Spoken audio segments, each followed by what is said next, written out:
Aku percaya firman-Mu berkuasa. Aku percaya firman-Mu dapat mengubah seluruh hidupku. Aku percaya firman ini adalah Tuhan sendiri. Aku siap untuk menerimanya dan melakukannya dalam nama Yesus. Katakan, amin. Silakan duduk, Bapak Ibu Saudara dikasih Tuhan. Saya mau menyampaikan selamat Jumat Agung kepada semua jemaat dan semua saudara yang mendengarkan kebenaran melalui streaming Church Online GBIWTC. Nah saudara, saya sengaja mengambil ini di gereja sebab kita bisa memenuhi permintaan pemerintah PSBB dengan jarak 1 meter dan kita bisa sterilisasi gedung gereja kita. Dan dengan cara begini kita bisa memenuhi hukum-hukum pemerintah dan saya bisa melayani saudara. Nah, saudara, di dalam Jumat Agung ini saya akan meneruskan kebenaran firman yang saya sampaikan pada waktu atau minggu yang lalu. Tetapi judul Jumat Agung hari ini saya beri judul His Blood. Ini sejak Juni. Jadi saya tidak tahu kejadian apa yang terjadi pada bulan Desember. Tetapi tema ini sudah saya taruh dan bahkan dramanya sudah siap. Tapi kali ini mereka tidak bisa main drama oleh karena persoalan physical distancing. Nah, saya akan mulai bagian ini. Kemarin saya menyampaikan mungkin di outline saudara belum ada. Dalam Keluaran pasal 12 saya review sedikit ayat 12. Sebab pada malam itu orang Israel ketika ada di tanah Mesir, maka malaikat Tuhan menjalani tanah Mesir dan semua anak sulung akan dibunuh oleh Tuhan. Dan semua Allah di Mesir akan dijatuhkannya. Saudara, pada waktu Tuhan memberikan tulah yang ke-10 untuk membawa orang Israel keluar dari tanah Mesir, maka apa yang diberikan Tuhan kepada Musa, pada orang Israel, Tuhan berkata, apabila aku melihat tanda darah, kalau aku melihat tanda darah, maka aku akan lewat. Katakan bersama saya, lewat. Lewat. Dan pada waktu saudara, malaikat maut melewati atau Tuhan melewati rumah-rumah itu, ketika mereka lihat tanda darah, maka mereka tidak akan dibunuh atau tidak akan ada kemusnahan di tengah-tengah mereka. Lalu Tuhan bicara pada Keluaran pasal 12 ayat yang ke-14 ayat berikutnya kepada Musa. Musa, buatlah ini menjadi peringatan turun-temurun dan kamu harus merayakannya untuk selama-lamanya. Mungkin ada saudara yang bertanya, Pak, sekarang kenapa kita tidak lagi mengorbankan anak domba dan menaruh darah di atas ambang pintu? Tidak lagi, karena perjanjian lama adalah gambaran dari apa yang sesungguhnya terjadi, proses keselamatan dalam perjanjian baru. Anak domba di dalam perjanjian lama adalah anak domba yang sesungguhnya, tetapi itu adalah gambaran dari anak domba, yakni Yesus Kristus yang harus mati di atas kayu salib untuk menebus dan melewatkan kemusnahan terjadi dalam hidup saudara. Dan Kristus telah menderita, dipukul, dicambuk, didera, bahkan dia dicambuk. Kalau saudara melihat film Passion of the Christ, maka saudara Yesus harus dicambuk 40 kali kurang 1 atau 39 kali. Dan darahnya mengalir di seluruh tubuhnya. Ada orang yang bertanya, kenapa sih Yesus harus mengeluarkan darah sedemikian rupa untuk dia memilih kematiannya? Saudara tahukah kenapa Yesus tidak memilih untuk duduk di kursi listrik dan kemudian distrum dan mati? Kenapa Yesus tidak memilih yang lain? Atau dengan kata lain, kenapa Allah memilihkan? Karena hukum orang Yahudi di kala itu, hukuman yang terbesar adalah salib. Dan sebelum mereka disalib, maka mereka harus dipukul dan didera, dicambuk 39 kali. Saudara, ada yang bertanya, kenapa Yesus harus mati sedemikian tragis hingga tubuhnya diremukkan dan darahnya harus keluar? Sebab Alkitab harus menggenapi tadi Keluaran pasal 12 bahwa oleh darahnya semua pengampunan dosa terjadi dalam hidup saudara. Sehingga saudara dan saya bisa bebas dari hukuman maut dan kekal yang seharusnya saudara dan saya alami. Saudara perhatikan ini. Pak, saudara perhatikan ini. Darahnya mengalir pertama melalui tubuhnya. Saudara, sekujur tubuh Yesus dipukul, didera, dan waktu dicambuk keluarlah saudara darah. Setiap kali cambukan dagingnya terkoyak dan darahnya keluar. Badannya keluar darah. Untuk apa? Supaya menggenapi firman Tuhan dalam Yesaya pasal 53 bahwa oleh bilur-bilurnya kita dibuat sembuh. 1 Petrus pasal 2 ayat 24. Oleh bilurnya, oleh darahnya, saudara dan saya disembuhkan. Mana lagi darah yang keluar dari tangan kemudian dia dipaku. Dua tangan ini dipaku, kaki dipaku. Sebenarnya tangan saudara, dosa daripada saudara lah. Sebenarnya tangan saudara dan kaki saudara dan saya yang harusnya dipaku di atas kayu salib. Tetapi itu semua dipikul oleh Yesus. Dan kemudian pada waktu sebelum mati, maka dia diberikan mahkota duri. Dan kemudian darah mulai keluar dari, saudara bayangkan darah mulai keluar dari kepala, tangan, kaki, dan terakhir dari tombak keluarlah darah mengalir, dari lambung keluar darah mengalir. Jadi darah keluar sedemikian dahsyat, sedemikian hebat. Nah saudara yang dikasihi Tuhan, Pak, bagaimana supaya saya bisa menikmati dan mengalami kuasa darahnya dan kuasa tubuhnya yang diberikan bagi saya pada hari ini. Dalam 1 Korintus saya ingin membaca ayat ini bersama-sama. 1 Korintus pasal 11 ayat 23 sampai ayat yang ke-25. Mari saya ingin membaca ayat ini sebab saya ingin menerangkan ini lebih detail. Sebab apa yang telah kuteruskan kepadamu telah aku terima dari Tuhan, ayat 23. Yaitu bahwa Tuhan Yesus pada waktu malam ia diserahkan, ia mengambil roti yang merupakan lambang daripada tubuh. Dan sesudah itu ia mengucap syukur atasnya, ia memecah-mecahkannya dan berkata, inilah tubuhku yang diserahkan bagi kamu, perbuatlah ini menjadi peringatan akan aku.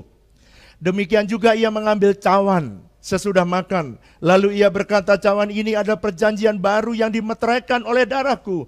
Perbuatlah ini setiap kali kamu meminumnya menjadi peringatan akan aku. Ayat 26, 27, dan 29 saya ingin baca supaya saudara mengerti, supaya saudara berhati-hati dengan baik. Saya akan ulangi 1 Korintus pasal 11 ayat 23. Pak, bagaimana supaya saya bisa mengalaminya? 1 Korintus pasal 11, perjamuan kudus adalah tanda persekutuan kita dengan tubuh dan darah Yesus. Jadi pada waktu saudara dan saya hari ini tidak perlu lagi korbankan domba, dan saudara dan saya tidak lagi saudara korbankan menaruh darah daripada domba itu ditaruh di atas, tetapi saudara dan saya setiap kali Jumat Agung saudara harus persiapkan perjamuan kudus. Siapkan sambil saya khotbah, siapkan roti dan siapkan juga anggur di rumahmu masing-masing.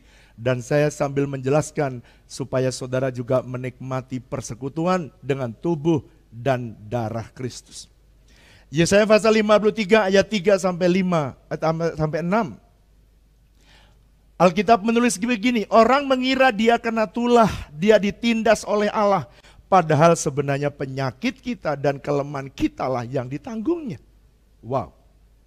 Jadi orang berpikir ketika Yesus dipukuli, ketika Yesus dicambuk, bahkan ketika dia di atas kayu salib masih ada orang berceloteh, kalau dia anak Allah, biarlah dia turun menyelamatkan dirinya.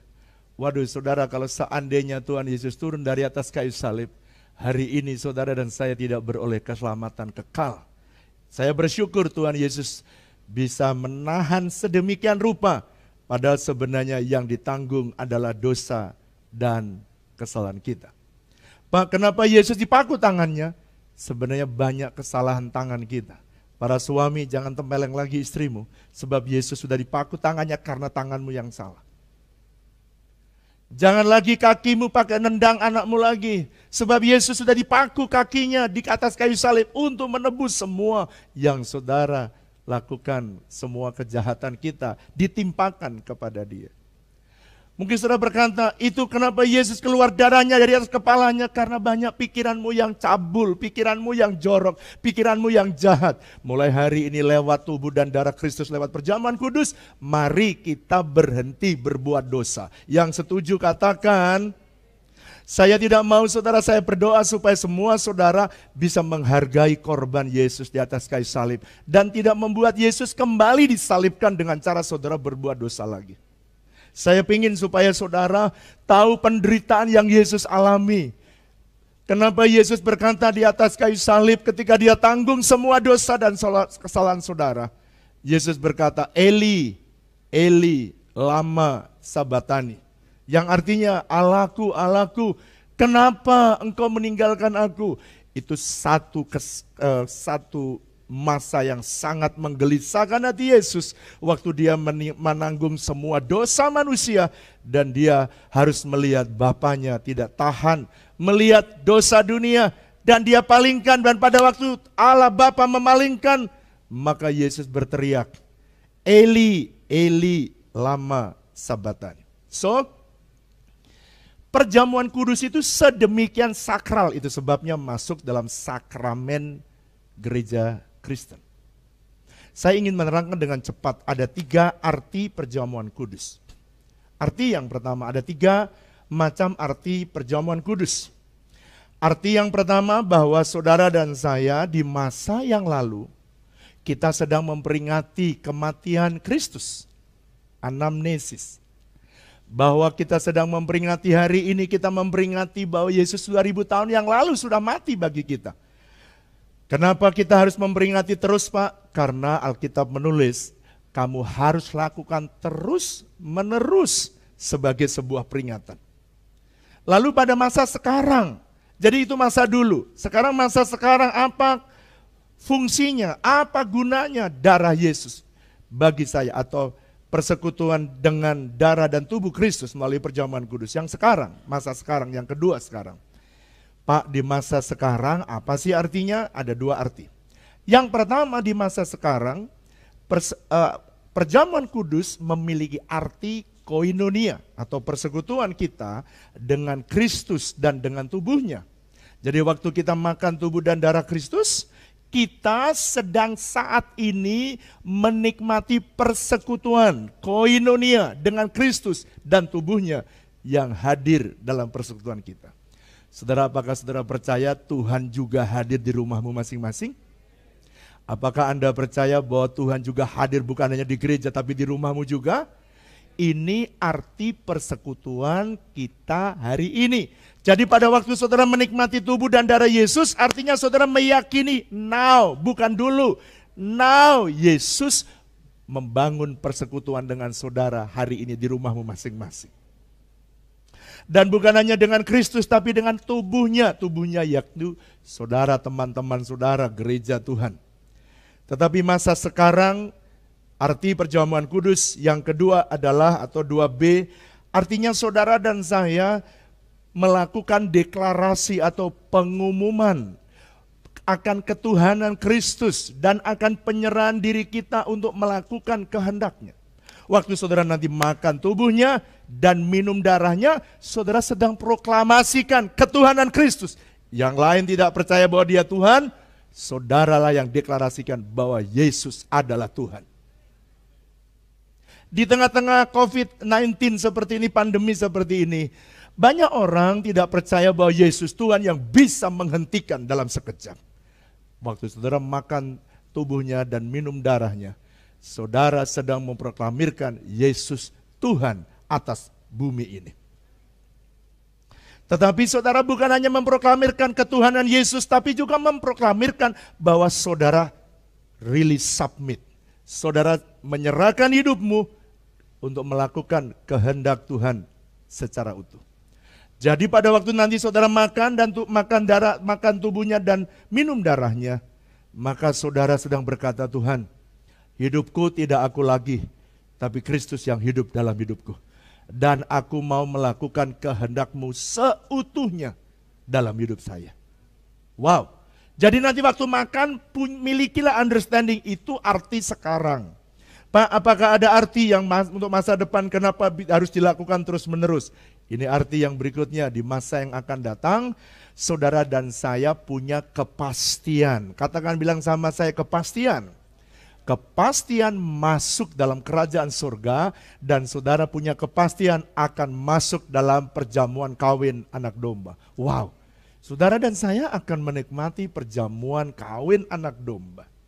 Orang lain berkata, semoga aku masuk ke dalam kerajaan surga. Tapi saudara yang mendengarkan kebenaran ini, yang belum menerima Yesus Kristus sebagai Tuhan dan Juru Selamat, angkat tanganmu dan berkata, Tuhan, aku pengen punya kepastian dan aku pengen punya kepastian hidup yang kekal. Terimalah Yesus sebagai Tuhan dan Juru Selamat.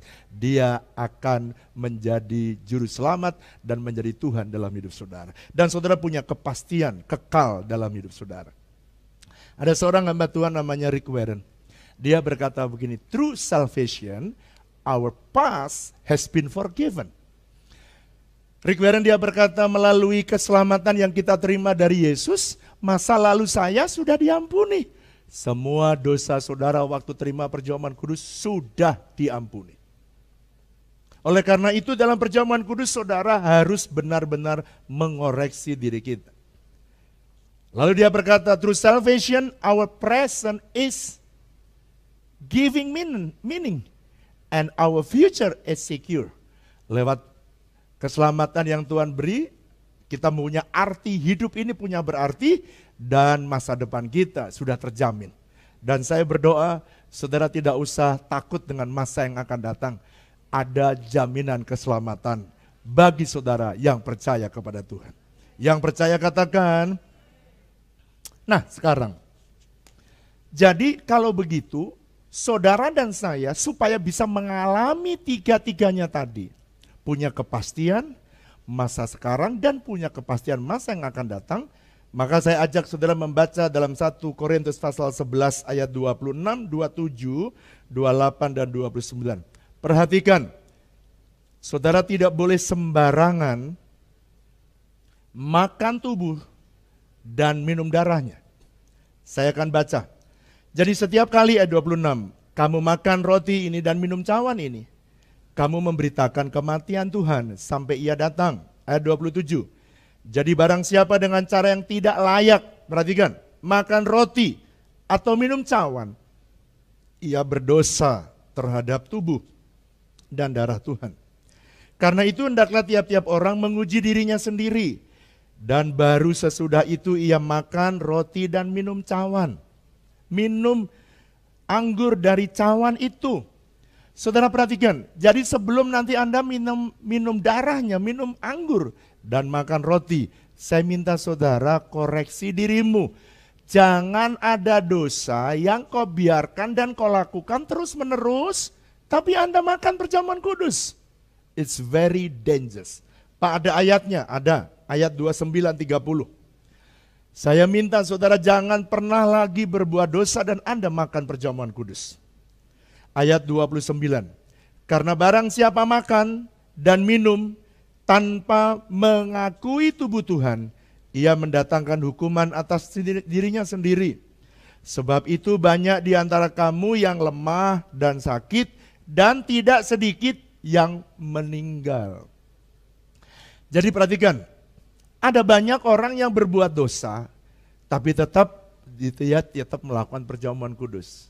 Saudara, hari ini jangan pernah menyepelekan roti dan anggur di tangan saudara. Tapi saya minta supaya Anda perhatikan sebelum makan tubuhnya dan minum darahnya, saudara benar-benar mengoreksi dirimu dan janji, Tuhan, aku tidak akan berdosa lagi dan aku mau hidup dalam kesucian. Sebab jikalau saudara dan saya melakukan perjamuan kudus tanpa mengoreksi diri, saudara sangat berbahaya bagi dirimu sendiri. Makanya Alkitab banyak yang sakit dan bahkan banyak yang meninggal. Tetapi kalau kau minum darahnya dan makan tubuhnya dengan cara yang benar, kau yang sakit di rumah disembuhkan. Saudara yang sakit kena COVID, tidak ada yang mustahil, engkau disembuhkan Tuhan. Makanya mari terima darahnya dan tubuhnya dengan benar. Nah saudara, Kalau saudara dan saya melakukan perjamuan kudus, khususnya di Jumat Agung ini spesial, saya bicara ini agak panjang. Saudara sedang beroleh persekutuan dengan Yesus, perhatikan yang ini, dan darahnya menjadi pertanda. Waktu saudara minum perjamuan kudus, sebenarnya saudara sedang norehkan ada tanda darah di rumahmu. Bukan lagi darah secara darah yang betul, tetapi saudara sedang menaruh darah menjadi pertanda dalam hidup saudara. Rumah di mana ada saudara, ada tanda darah, yakni pada waktu saudara menerima perjamuan kudus. Mari katakan bersama-sama dengan saya, pada waktu saya menerima perjamuan kudus, darah Yesus menjadi pertanda dalam hidup saya. Saya mau cerita. Saya berani cerita ini karena dia sudah cerita di beberapa tempat dan bahkan dia pernah bersaksi. Kehidupan Michael dan Puspa pernah bersaksi di gereja beberapa, mungkin 5-6 tahun yang lalu, saya lupa. Tetapi tiba-tiba pada waktu saya menyiapkan ini, tiba-tiba saya diingatkan, kamu mesti bersaksi. Jadi saya mau bercerita bahwa perjamuan kudus itu menjadi pertanda darah dan tubuhnya ada dalam hidup kita. Saudara, Michael ini tadinya menikah dengan Puspa dengan baik. Di tengah perjalanan singkatnya kemudian mereka lalu mengalami goncangan dan akhirnya Puspa meninggalkan Michael. Dan ketika Puspa meninggalkan Michael, maka kemudian Puspa ini mengejar supaya dia tidak lagi, dia berharap dia tidak lagi menjadi istri Michael dan dia bisa bebas menikah dengan orang lain. Lalu Michael ditanya, bolehkah kamu menceraikan saya? Michael tanya kepada saya, Pak, bagaimana caranya? Apakah saya setujui? Kamu bilang aja, aku masih sayang dan cinta sama kamu. Tetapi walaupun demikian, dia bilang, ketua kerselnya berdoa buat dia, dan saya sebagai gembalanya berdoa buat dia. Lalu waktu dia ditanya begitu dan dia tidak mau melepaskan, sehingga akhirnya digugat cerai dan diputuskan di pengadilan. Walaupun dia tidak mau cerai, tetap aja diceraikan. Cerai akhirnya. Dan supaya dia bisa bebas, maka Puspa ini pengen membuat supaya Michael ini mati. Maka pergilah dia ke dukun. Perhatikan, saudara yang pernah pergi ke dukun, saudara hati-hati. Dia pergi ke dukun untuk membunuh Michael.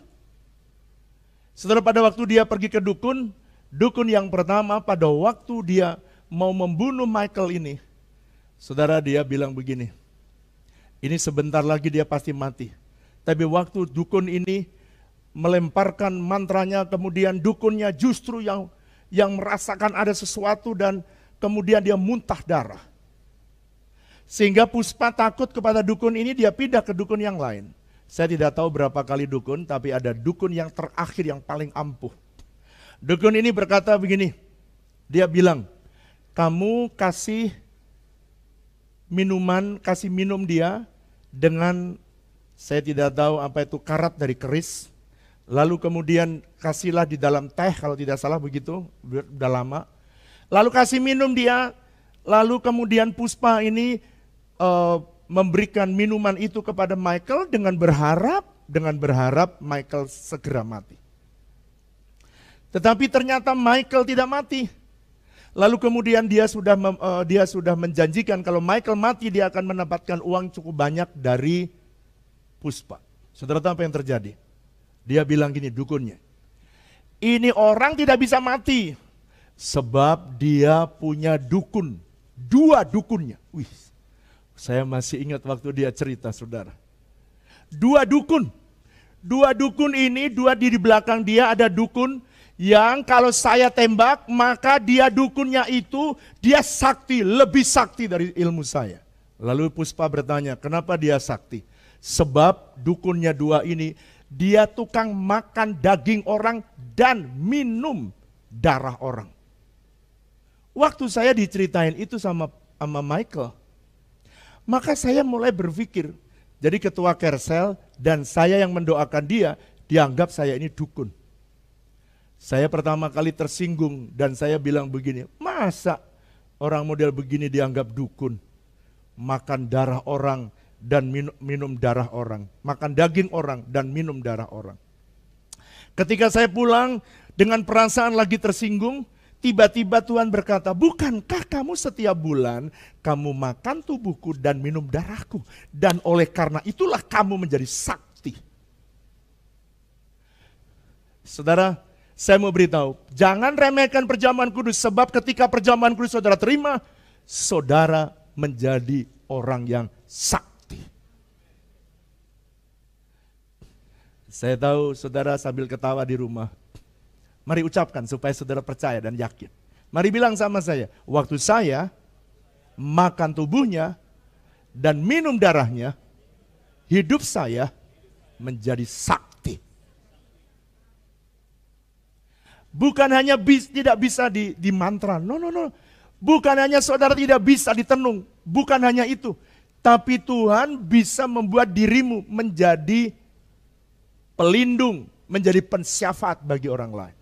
Sehingga dukun sekelas hebat apapun, dia bilang gini, ini orang sakti dukunnya, karena dia makan darah orang, makan tubuh orang dan minum darah orang. Dan ternyata orang Kristen, kenapa Anda tidak bisa disantet? Saya mau beritahu, kalau Anda tidak bisa ditenung, itu alasannya karena Anda punya tanda tubuh dan darah Kristus dalam hidup saudara. Darahnya sangat berkuasa dalam hidup kita. Mari katakan bersama saya, darah Yesus sangat berkuasa, jadi tanda dalam hidup saya. Itu sebabnya saya berdoa jangan takut di masa pandemi ini. Saya berdoa supaya saudara bijaksana, berhikmat. Tapi saudara jangan takut. Banyak ada orang yang paranoid, ketakutan, kekhawatiran yang berlebih. Saya berdoa, dalam hidupmu ada tanda darah dan percayalah tanda darah mengalahkan semua mantra, semua musuh dan semua tenungan yang datang dalam hidup saudara. Dan semua penyakit yang akan datang dalam hidup saudara. Saya ingin menyampaikan dengan cepat apa sih Pak yang Yesus kerjakan lewat darahnya. Supaya saudara mengerti, waktu saya dengar cerita itu, maka setiap kali saya pergi pelayanan ke daerah manapun, saya tidak perlu takut. Saya termasuk pelayanan hari ini, kenapa saya memilih ambil di gereja? Karena saya percaya darah Yesus jauh lebih perkasa dari semua penyakit. Yang mengerti katakan, apa Pak yang Yesus kerjakan lewat darahnya? Ada 4 hal hari ini yang saya ingin sampaikan. Apa kalau saya mengambil perjamuan kudus, itu lambang daripada tubuh dan darah Kristus, apa yang Yesus kerjakan lewat darah yang dicurahkan, yang sekarang saya peringati lewat Jumat Agung ini. Yang pertama, Roma pasal 3 ayat yang ke-25.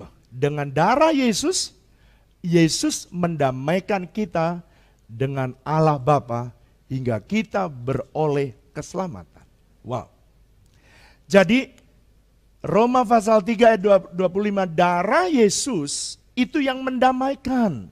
Kalau dahulu saudara, anggaplah misalnya ini dosa, kalau dulu cuma ditutupin seperti ini.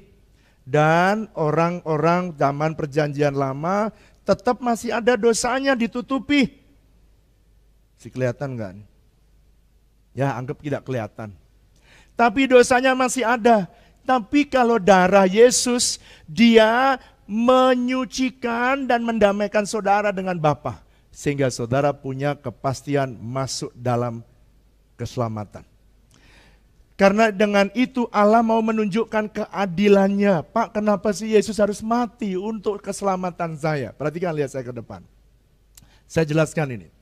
Allah itu kasih. Sehingga dia tidak mau saudara binasa. Tapi Allah kita yang satu, dia adil.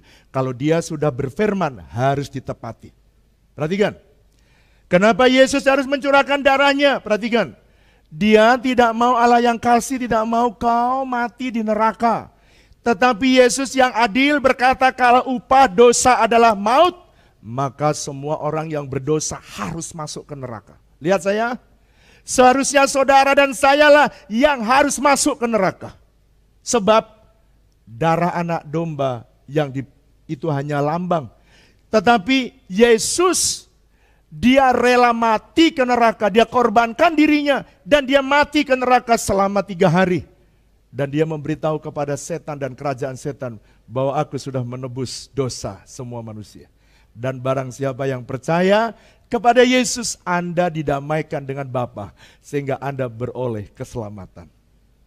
Saudara yang mendengar kebenaran ini, kalau saudara belum memperoleh kepastian masuk ke surga, hari ini terimalah Yesus, sebab dialah darahnya yang mendamaikan kita.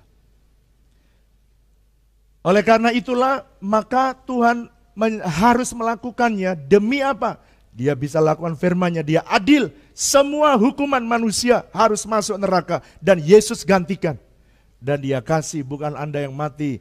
Dan itu sebabnya hanya satu yang dia bisa lakukan.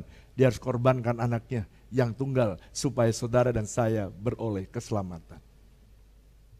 Ellen Keyes dia berkata, without the blood of Christ set on the Calvary, God's plan of salvation will not have been fulfilled. Tanpa darahnya Yesus yang terkucur di atas Kalvari, rencana Tuhan keselamatan tidak akan pernah terjadi dalam hidup saudara dan hidup saya. Oleh karena itu darah Yesus harus dicurahkan untuk keampunan dosa kita. Yang kedua, untuk apa sih Pak darahnya harus dikucurkan di atas kayu salib? Ibrani pasal 10 ayat 19. Oleh darah Yesus, kita sekarang penuh keberanian masuk ke tempat Maha Kudus.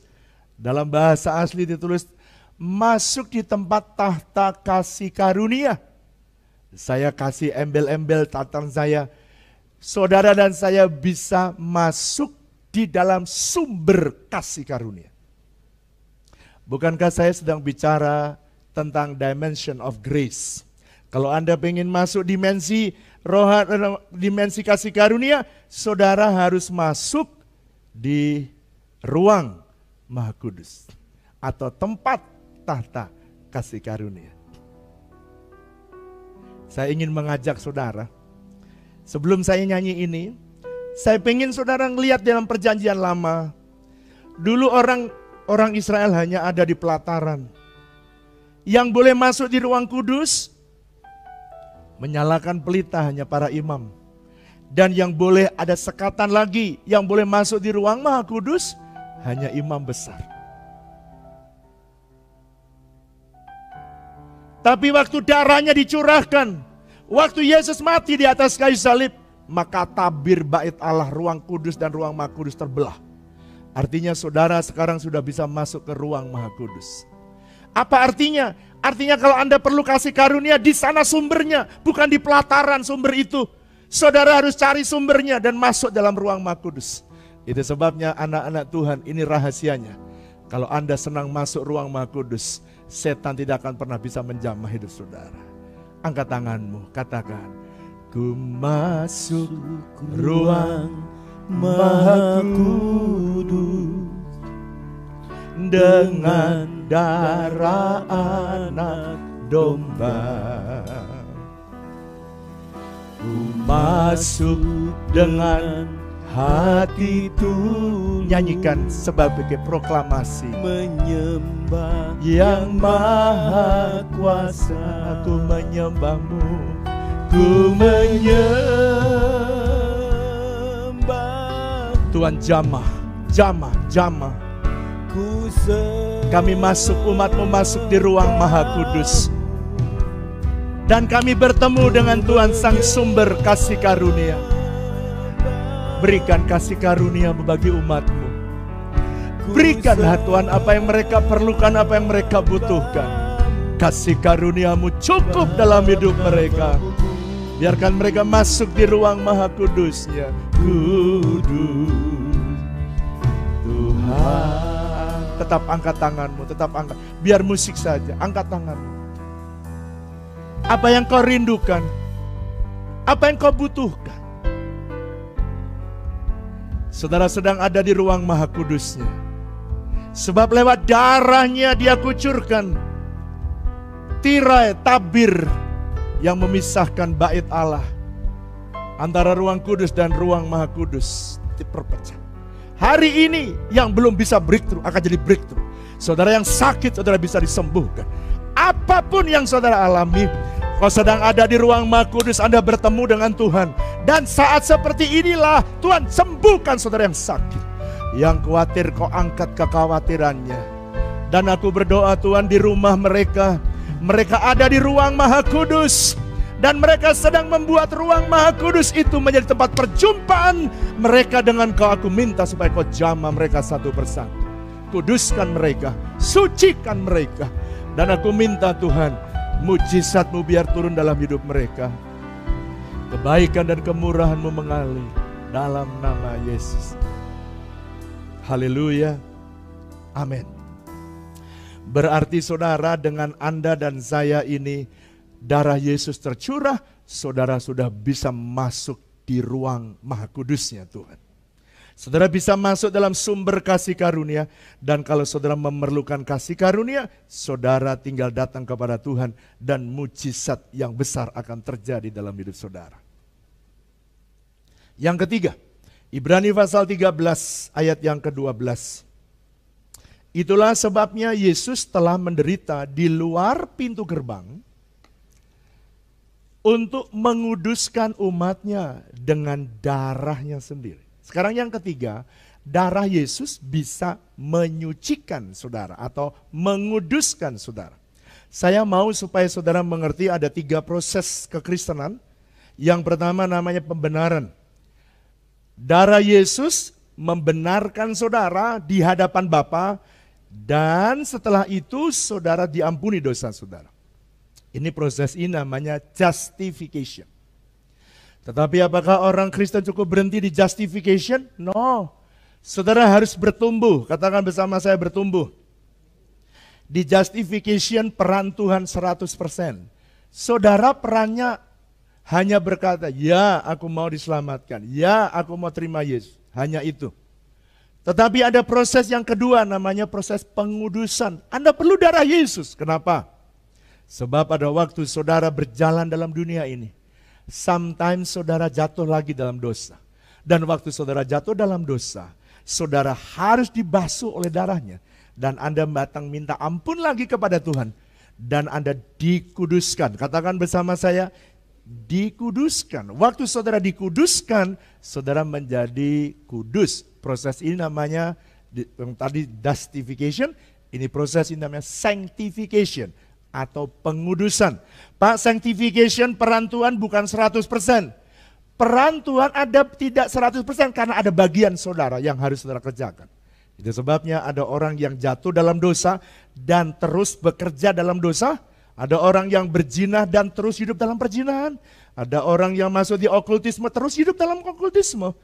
Tetapi saya minta hari ini saudara yang hidup dalam dosa, mari kembali. Sebab darah Yesus akan mampu menguduskan saudara kembali. Menyucikan saudara kembali. Dan setelah saudara makin disucikan, ini proses yang namanya proses sanctification atau proses penyucian. Peran saudara harus terlibat banyak. Karena ada kehendak bebas saudara yang harus saudara pilih. Apakah saudara mengiring Tuhan dengan sungguh atau saudara mau keluar dari rencana Tuhan. Tapi setelah saudara mau dikuduskan, ada proses yang ketiga namanya glorification. Yakni keselamatan yang future atau keselamatan yang akan datang. Bukan hanya rohmu yang diselamatkan, bukan hanya jiwamu, tetapi nanti saudara akan menerima glorification, tubuh kemuliaan. Tubuhmu pun akan diselamatkan. Ada yang menyebut keselamatan masa lalu, justification. Sanctification, keselamatan sekarang yang harus saudara dan saya sedang usahakan. Dan keselamatan yang akan datang future adalah glorification. Dan yang berperan seluruhnya adalah darah Yesus.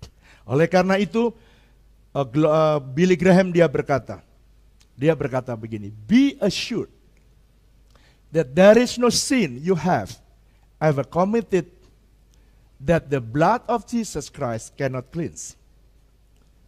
Tidak ada dosa yang Anda sudah kerjakan yang darah Yesus tidak bisa menyucikannya. Saya berdoa, ada orang-orang yang teks kepada saya, Pak, saya ini punya dosa yang begitu besar. Apakah dosa saya Tuhan Yesus bisa ampuni? Ada orang yang berkata, Pak, apakah dosa saya ini sudah termasuk menghujat Roh Kudus? Sebesar dosa apapun, selama saudara masih mau kembali kepada Tuhan Yesus, saudara, tidak ada dosa yang tidak bisa dibersihkan oleh darah Yesus. Kembali kepada Tuhan. Kecuali kalau saudara yang meninggalkan Tuhan. Tapi selama saudara mau datang kepada Tuhan, there is no sin that you have ever committed that the blood of Christ Jesus cannot be cleansed. Tidak ada dosa yang tidak bisa dibersihkan oleh darah Yesus. Yang terakhir, yang keempat. Yesaya pasal yang ke-53 ayat yang kedua. Alkitab menulis, dikira Yesus kena tulah dan ditindas oleh Allah. Padahal sebenarnya darah Yesus menyembuhkan semua sakit tubuh kita dan luka batin kita. Ada orang yang hari ini itu begitu ketakutan, itu luka batinnya, jiwanya luka. Ada orang yang was-was, saking ketakutannya sampai sedemikian rupa sampai depresi. Luka batinmu terluka. Ada orang yang masa-masa seperti ini, ada yang mengalami kekhawatiran akan masa yang akan datang, dan saudara sampai saudara begitu kecewanya sedemikian rupa, saya mau beritahu, lukamu bisa disembuhkan oleh darah Yesus.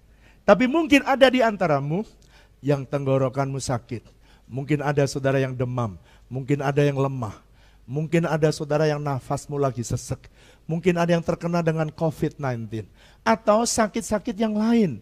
Hari ini ada kabar baik, darah Yesus bisa menyembuhkan sakit tubuh saudara dan luka batin-batin kita. Yang percaya katakan. Oleh karena itu saya berdoa supaya saudara menerima kebenaran firman Tuhan ini dengan sungguh-sungguh. Saya minta disiapkan perjamuan kudus untuk saya, dan saudara juga siapkan perjamuan kudus.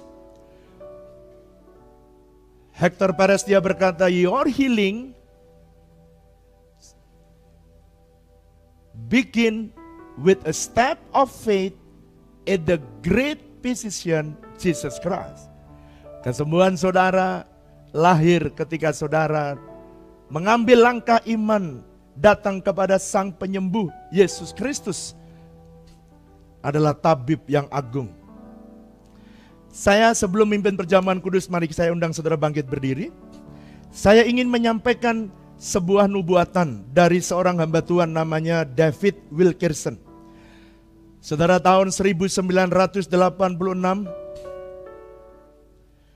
dia berkata, aku melihat wabah melanda dunia. 86, ada barbar dan gereja-gereja pemerintahan akan tutup.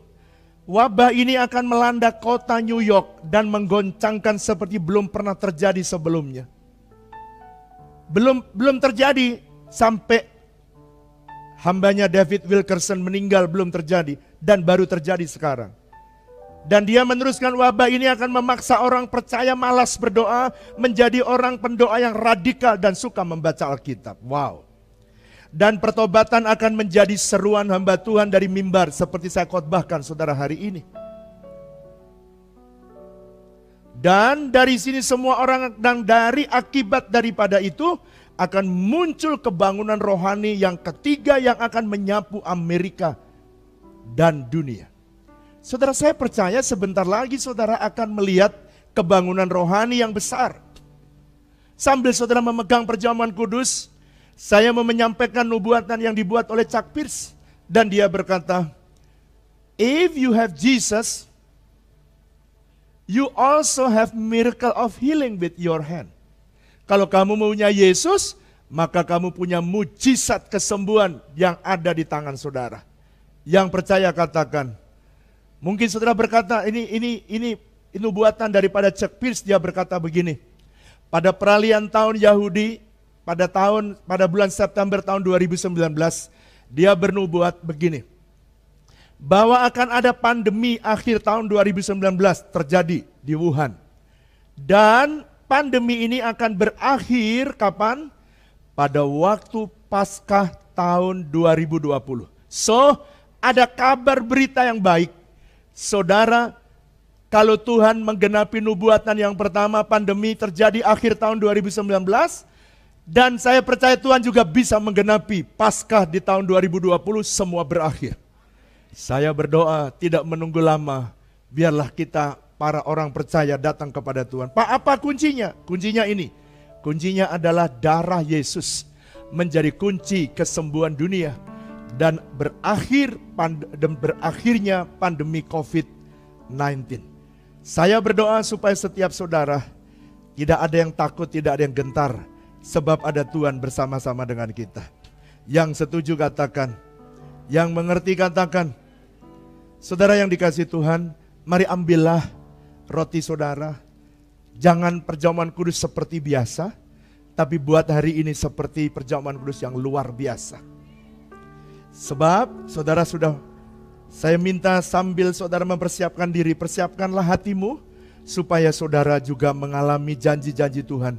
Sebab apa yang Tuhan janjikan pada waktu saudara dan saya minum perjamuan kudus, maka dosa-dosamu akan diampuni. Ku menyembahmu,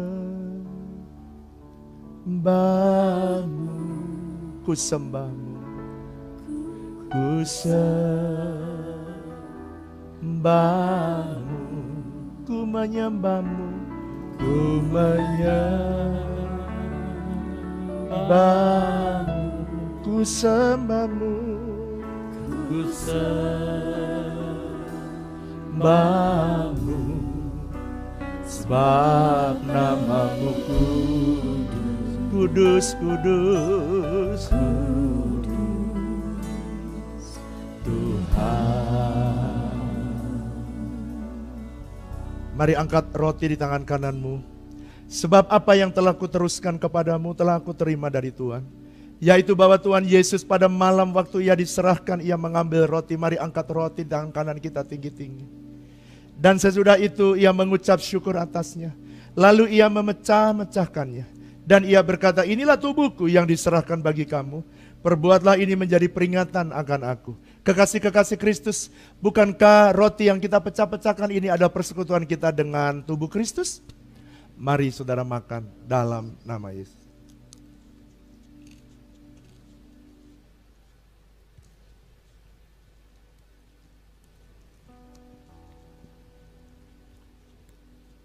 Terima kasih untuk persekutuan dengan tubuhmu.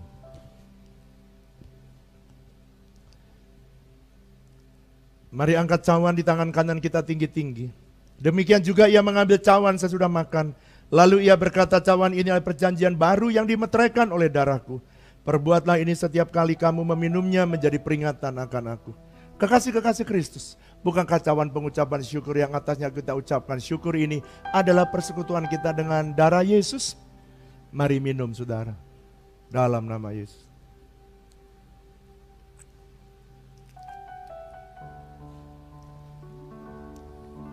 Mari sembah Tuhan.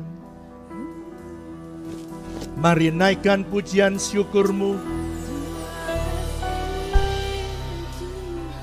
Naikkan terima kasih Tuhan, terima kasih. Terima kasih Tuhan. Oh, terima kasih Tuhan Yesus untuk tubuh dan darah-Mu bagi kami. Oh Yesus, oh Yesus, Yesus, Yesus. Mari angkat tanganmu yang sakit. Angkat tanganmu kiri, angkat tangan kananmu, tangan kiri taruh di bagian yang sakit. Oh shandaralabayaso. Shidididididid. Jamah-jamah yang sakit, jamah yang sakit. Jamah-jamah yang sakit. Yes, jamah-jamah. Sembuh, sembuh, sembuh. Sembuh, yes, sembuh, sembuh, dalam nama Yesus sembuh. Jesus, Jesus, Jesus, Jesus, Jesus. oleh bilur-bilur-Mu. Semua kami Tuhan disembuhkan. Biar Ibu Flora berdoa buat saudara yang khawatir, yang takut, yang cemas. Kami berdoa hari ini di hadapan-Mu ya Tuhan. Kami menerima tubuh dan darah melalui perjamuan kudus. Yes, Lord. Kami percaya penebusan Tuhan yang sempurna atas hidup kami. Yes, Lord. Saat ini kami sepakat berdoa bersama-sama dengan umat-Mu. Kami menyerahkan hidup kami ke dalam tangan-Mu. Kami berdoa, kami menyerahkan ketakutan, kekhawatiran kami Tuhan, kegentaran kami. Aku berdoa biarlah hari ini ketika tubuh dan darah-Mu tercurah buat kami. Biarlah damai sejahtera Allah yang melampaui segala akal, yang memelihara hati dan pikiran kami dalam Kristus Yesus menyertai setiap umat-Mu Tuhan yang beribadah pagi ini bersama-sama. Aku berdoa buat setiap keluarga demi keluarga, rumah tangga demi rumah tangga. Bapa, berkat-Mu turun atas setiap keluarga. Berikan mereka kesehatan yang berlimpah-limpah. Aku berdoa kalau hari-hari banyak kami mungkin ada yang kehilangan pekerjaan.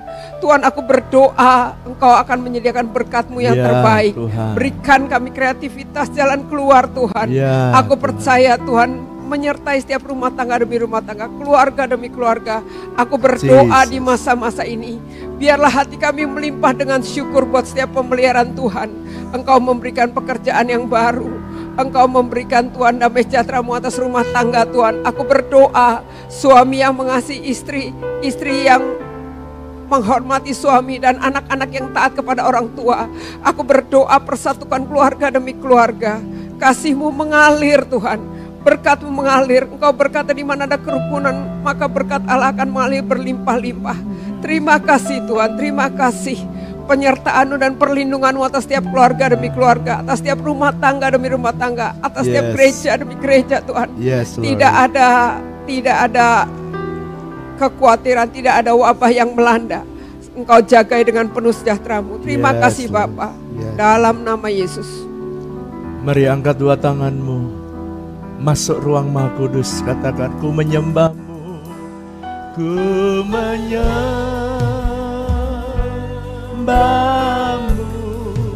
ku sembah-Mu, ku sembah-Mu, ku menyembah-Mu, ku menyembah-Mu,